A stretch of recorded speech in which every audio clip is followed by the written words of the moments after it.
O duopólio não está com medo de perder mercado, ele está com medo de perder os seus 90%. 80% foi um equívoco do colega. Mas, então, volta-se para a utilidade do regime especial.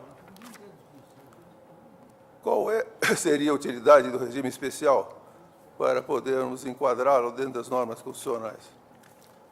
Seria para controle da localização de estabelecimentos industriais de fabricação de cigarros? Tem o CNPJ para isso. Controle de quem são seus sócios, diretores ou controladores? Existe o registro de comércio.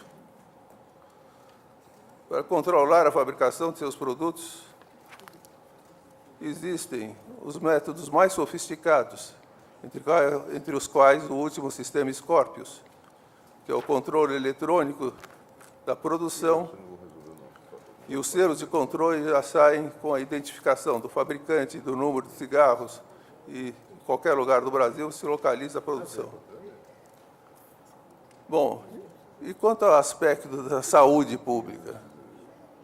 A saúde pública dos fabricantes de cigarros é extremamente controlada pela Anvisa, onde são cadastradas empresas de cigarros e também frigoríficos, laboratórios farmacêuticos, produtos alimentícios, como leite, tem data de validade para consumo.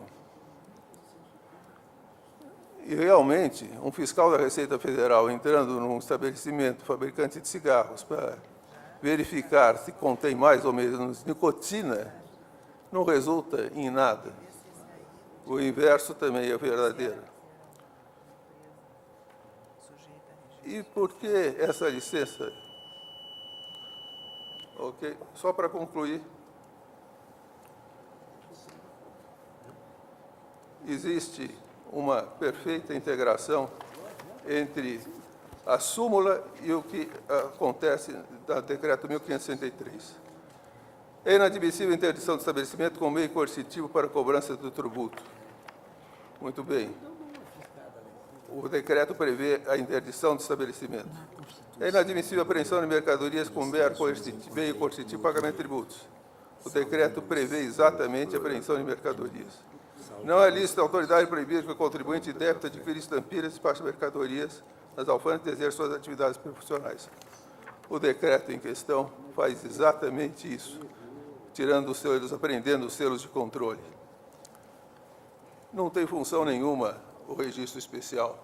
É simplesmente instrumento do abuso do poder, conferido à secretária da Receita Federal no seu terceiro escalão. É só.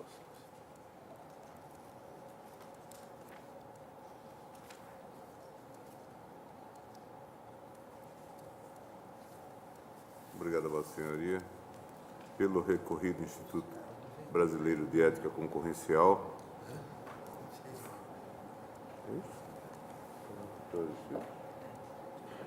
Falará o doutor Aristides Junqueira Alvarenga.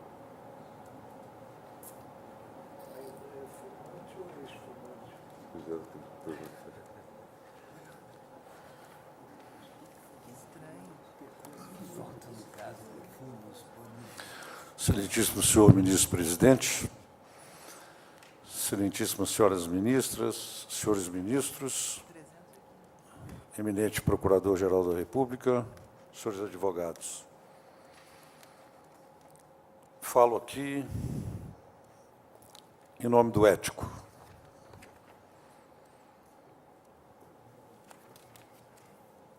Que é o Instituto Brasileiro de Ética Concorrencial. Só o nome já está indicando que não é preocupação do ético em si a evasão tributária, aqui eufemisticamente chamada de inadimplência.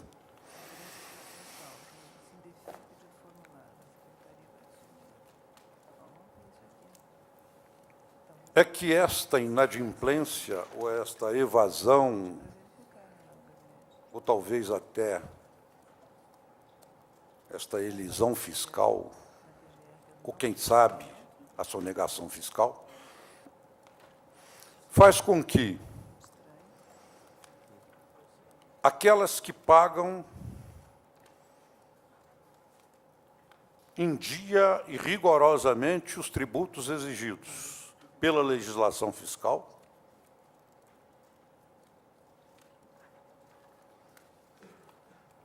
se sentem lesadas, sim, em matéria de concorrência. Só esse aspecto já está a diferenciar a aplicação das súmulas, ou distinguir hipóteses da aplicação da súmula. Em pareceres que foram distribuídos a vossas excelências, eu peço licença para destacar um trecho do parecer do professor Humberto Ávila, que diz o seguinte: a análise do mecanismo de cassação do registro previsto no Decreto-Lei número 1593, e aqui é preciso dizer que a redação do parágrafo 2º foi dada por lei, posteriormente, em 1999, permite dois tipos de exercício de competência: a cassação do registro com a mera finalidade de compelir o contribuinte a cumprir suas obrigações tributárias. Segundo, a cassação do registro com a finalidade de controlar a produção e comercialização do trabalho e de proteger a livre e leal concorrência das empresas do setor. Essas alternativas interpretativas são proporcionadas pela ambiguidade do inciso 2 do parágrafo 2º do Decreto-Lei 1593/77, que menciona apenas o não cumprimento de obrigação tributária principal ou acessória relativa a tributo ou contribuição administrado pela Secretaria da Receita Federal, sem qualquer advérbio qualificativo do descumprimento, quanto ao modo ou ao tempo. O cancelamento do registro especial, de que aqui se cuida, porque após a sua concessão a qualquer tipo de descumprimento de obrigação tributária, é inconstitucional. Aliás, a própria súmula está a indicar nesse sentido, principalmente a súmula número 70 dessa Corte.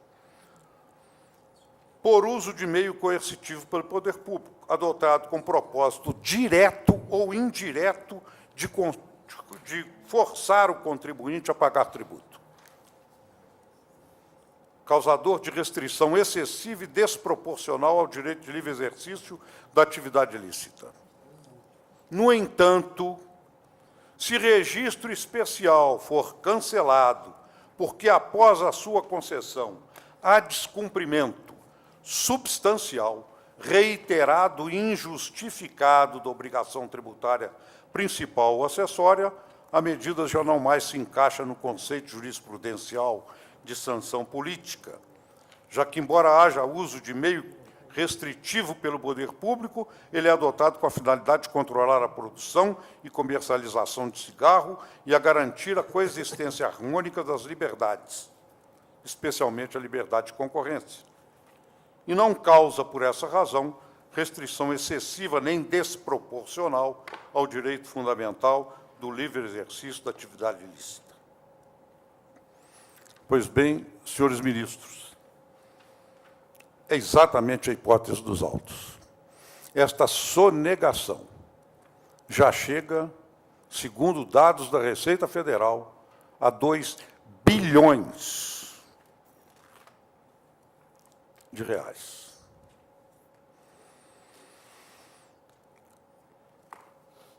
Portanto, eu estou aqui em face de dois pontos: a concorrência, que está sendo lesada com relação àquelas empresas que pagam em dia os seus tributos. E o outro ponto é a saúde pública, sim. Se há um produto constitucionalizado, é o tabaco. Embora com a demonstração dos perigos para a saúde pública. Essa constitucionalização do tabaco está lá no artigo 220 da Constituição, no parágrafo 4º, quando se trata da propaganda de determinados produtos, e o primeiro deles, nomeados, é o tabaco, a par de bebidas alcoólicas, agrotóxicos e etc.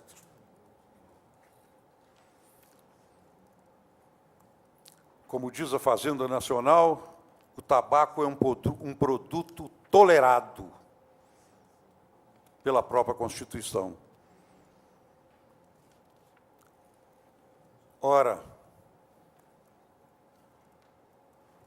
fazer com que o pagamento do tributo possa não acarretar o fechamento ou o cancelamento do registro é colaborar para que estas empresas que não pagam seus tributos descumpram o preceito constitucional relativo a este produto específico, e não a qualquer produto, mas a este específico. Como se viu aqui, se essa norma de cancelamento de registro fosse para qualquer atividade comercial, a inconstitucionalidade era flagrante. Mas, quando se trata de tabaco, cujo perigo à saúde é reconhecido constitucionalmente, a falta de pagamento de tributo, do recolhimento do tributo, é, evidentemente, uma forma de ilidir a disposição constitucional com relação ao combate ao fumo. Basta dizer que a alíquota do cigarro é de tal ordem que ela tem o seu caráter parafiscal. Ou, no dizer do ministro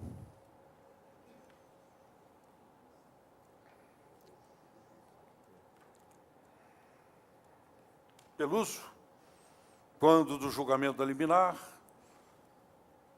este caráter extrafiscal, essa extrafiscalidade ou essa parafiscalidade do tributo, deste tributo específico do cigarro, está no fato de que a exacerbação da alíquota, com essa sua seletividade, por se tratar de um produto supérfluo, é para desestimular o consumo. Ora, se quem compra um cigarro mais barato do que outros que pagam tributo, é evidente que esta finalidade parafiscal não está sendo cumprida.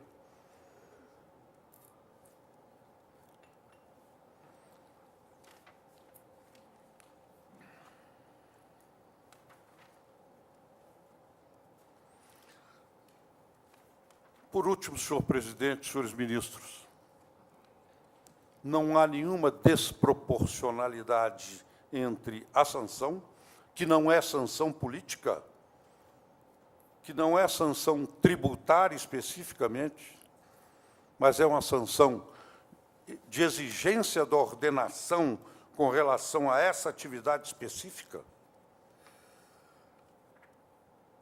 é que a proporcionalidade existe. Se nós permitirmos que, mais uma vez, a recorrente, com proteção de liminar, possa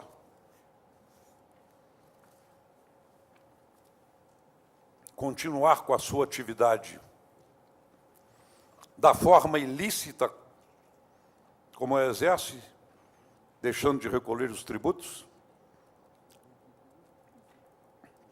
é evidente que não haverá remédio, principalmente para a salvaguarda da saúde pública e da concorrência. Falou-se aqui também no ético como sendo protetor de duopólios, de grandes indústrias. Basta dizer que o sindicato que fez esta afirmação é composto de 3 empresas. E uma delas, o Sindicato de São Paulo, o Sindifumo de São Paulo, e uma delas está sob a mesma sanção atual da recorrente. E os 2 outros sindicatos, grandes sindicatos de sindifumo no Brasil, do Rio de Janeiro e do Rio Grande do Sul, têm manifestação nos autos, no mesmo sentido do ético.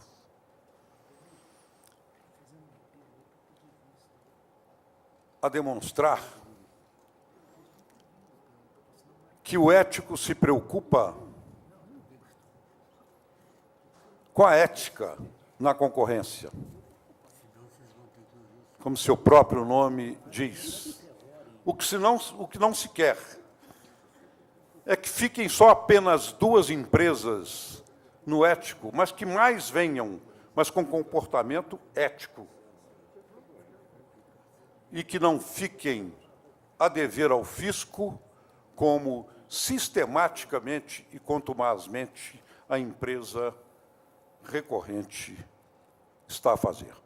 Por essas razões, senhor presidente, mostrando a distinção de que a súmula não tem incidência aqui no caso, porque não se trata de qualquer atividade econômica, mas uma atividade específica e que tem um tratamento peculiar na própria Constituição, seja do ponto de vista de concorrência, seja do ponto de vista da saúde pública, esse tratamento específico se faz necessário, como já demonstrado.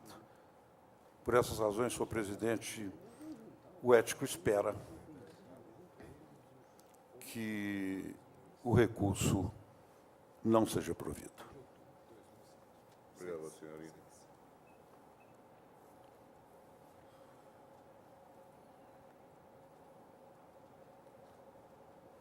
Pela recorrida União, doutor Cláudio Xavier Zefelda Filho. Procuradora fazer. Excelentíssimo ministro-presidente desse Egrégio Supremo Tribunal Federal, ministro Gilmar Ferreira Mendes, ministro César Peluso, vice-presidente do Supremo Tribunal Federal, ministro Joaquim Barbosa, relator do recurso extraordinário, ministros, ministras, procurador-geral da República, advogados públicos aqui presentes, no qual cumprimento na pessoa do Dr. Luiz Dias, procurador-geral adjunto, aqui presente, e mais advogados. Inicialmente, ministros, queria pontuar sobre alguns dos fatos alegados pelos advogados da parte recorrida. Foi muito alegado aqui questões fáticas.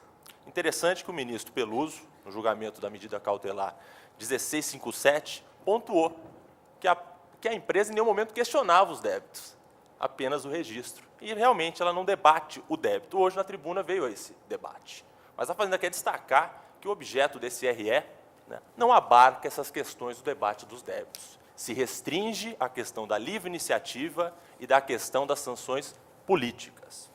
Com relação ao contraditório e ampla defesa, que também foi colocado aqui, entende a Fazenda que a questão também não foi trazida a esse tribunal no recurso extraordinário.